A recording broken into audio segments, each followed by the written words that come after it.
Assalamualaikum warahmatullahi wabarakatuh. Perkenalkan, nama saya Anissa Amalia dengan NIM C1C024126. Baik, di sini saya akan mempresentasikan materi saya PPh Badan. Next. Nah, kita masuk dulu ke definisi pajak.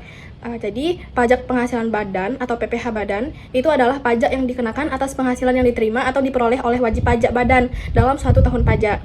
Jadi, pajak merupakan kontribusi wajib kepada negara yang bersifat memaksa berdasarkan undang-undang. Bagi badan usaha, pembayaran pajak adalah bentuk partisipasi aktif dan dalam pembiayaan negara dan pembangunan nasional. Nah, di sini penting kepatuhan pajak badan mencakup perhitungan yang benar dan menyelenggarakan pembukuan yang tertib. Next. Nah, di sini ada subjek PPh Badan. Dalam badan usaha komersial itu ada PT, CP, firma, kongsi, dan koperasi yang berorientasi pada profit. Terus dalam lembaga pemerintahan itu ada badan usaha milik negara atau BUMN, BUMD, dan BUMDes yang menjalankan aktivitas ekonomi. Terus ada organisasi non-profit, yaitu ada yayasan, perkumpulan organisasi masyarakat, dan organisasi sosial politik tetap menjadi subjek pajak dengan ketentuan khusus. Nah, di sini ada objek PPh Badan, penghasilan kena pajak sesuai pasal 4 ayat 1 UU PPh. Jadi, objek pajak meliputi segala tambahan kemampuan ekonomis, yaitu yang pertama laba usaha, keuntungan bersih dari operasional bisnis.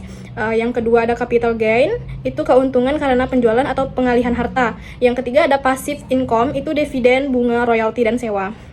Hal lainnya tuh seperti penerimaan kembali pembayaran pajak, selisih kurs mata uang asing, dan surplus Bank Indonesia. Next. Di sini ada mekanisme perhitungan. Yang pertama itu penghasilan bruto. Jadi total peredaran usaha dikurangi biaya untuk mendapatkan, menagih, dan memelihara penghasilan. Yang kedua ada neto fiskal. Ini penyesuaian penghasilan komersial dengan koreksi fiskal atau positif dan negatif sesuai UU Undang-Undang Pajak. Terus yang ketiga ada kompensasi. Ini mengurangi kerugian fiskal tahun-tahun sebelumnya maksimal 5 tahun dari neto fiskal. Terus ada pajak terutang. Ini mengalihkan penghasilan kena pajak atau PKP dengan tarif PPh Badan yang berlaku. Next. Nah, ini evolusi tarif PPh Badan. Sesuai PP nomor 30 tahun 2020, itu pemerintahan menurunkan tarif pajak untuk mendorong perekonomian nasional. Tahun pajak sebelum 2020 itu tarif normalnya sebesar 25% dan tarif persoraan terbuka itu 20%. Tahun 2020 sampai 2021 itu tarif normalnya 22%, untuk TBK-nya 19%.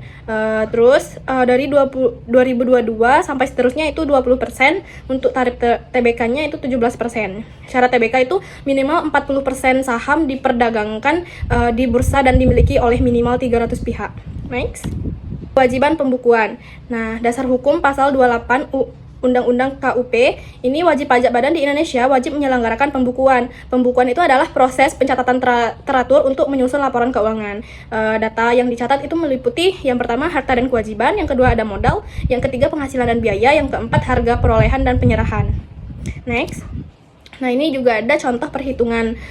Contohnya di sini PT Nusa. Data keuangan 2021 itu penghasilan kotor sebesar 10 miliar. PKP asumsi itu 5 miliar. Kredit pajaknya 150 juta. Jadi untuk perhitungan PPh terutang itu pajak sama dengan 50% dikali 22% dikali PKP 5M.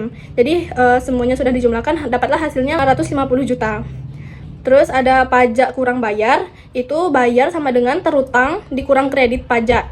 Jadi 550 juta dikurang 150 juta, dapatlah hasilnya 350 juta. Karena omset di antara 4,8 M ini dikurang sama 50 M. Jadi PT Nusa mendapatkan fasilitas pengurangan tarif 50% di pasal 31E. Next. Baik, itulah presentasi dari saya yang dapat saya sampaikan. Kalaupun ada salah penyampaian itu mohon dimaafkan. Saya tutup, wabillahi taufiq wal hidayah. Wassalamualaikum warahmatullahi wabarakatuh.